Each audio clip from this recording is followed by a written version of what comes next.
Pandian store சீரியல்ல அடுத்து வரதுக்கான எபிசோட்ல நம்ம சக்திவேல் இருந்துட்டு முத்துவேலை பார்க்கறதுக்காக போறாங்க. ஆனா பார்க்காம வெளியே உட்காந்துக்கிட்டு இருக்காங்க. வடிவு இருந்துட்டு எங்க தம்பி உங்களை ரொம்ப நேரமா பார்க்கணும்னு சொல்லி வெளியே உட்காந்துக்கிட்டு இருக்காருன்னு. ஆனா உள்ள வர மாட்டேங்கிறாரு. ஏன் என்னாச்சு? குமார் செஞ்சதுக்காக இவன் வருத்தப்படுறான் போல இருக்கு அப்படின்னு சொல்லிட்டு அவனை நான் கூப்பிட்டேன்னு சொல்லி உள்ள வர சொல்லு அப்படின்ற மாதிரி சொல்லிடுறாங்க. சரிங்கன்னு சொல்லிட்டு வடிவு போயிட்டு சக்திவேலை வந்து கூப்பிடுறாங்க. சக்திவேல் இருந்துட்டு அண்ணி குமார் பண்ணது ரொம்ப பெரிய தப்பு. சத்தியமாக அவன் அப்படி பண்ணியிருப்பான்னு நான் கொஞ்சம் கூட நினைக்கவே இல்லை.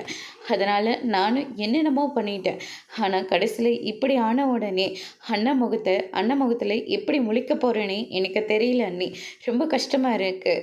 இல்லை அண்ணி, நான் அண்ணனை பார்க்கல அப்படின்ற மாதிரி சொல்லிடுறாங்க.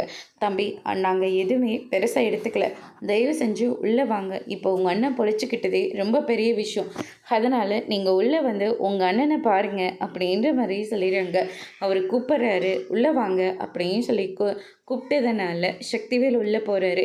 அழுந்துக்கிட்டே இருக்காரு. டே, எனக்கு ஒன்றும் இல்லைடா, நீ எதுக்காக அழுகிற அப்படின்னு சொல்லிட்டு கேட்கவும், இப்படி ஒரு பிள்ளையை பெற்று வச்சிருக்கேன்னு அவனை பெற்றதுக்கு பெறாமலே இருந்திருக்கலாம் அப்படின்னு சொல்லிட்டு சக்திவேல் வந்து சொல்லிட்டு இருக்காங்க. குமார் ஒன்றும் தெரிஞ்சு பண்ணலை, தெரியாமல் தான் பண்ணா. அது கூட எதுக்காக பண்ணா?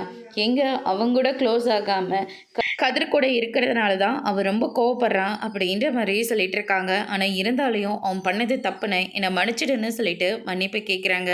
அதோடு இன்னைக்கான பிரம்ம முடிச்சிருக்காங்க.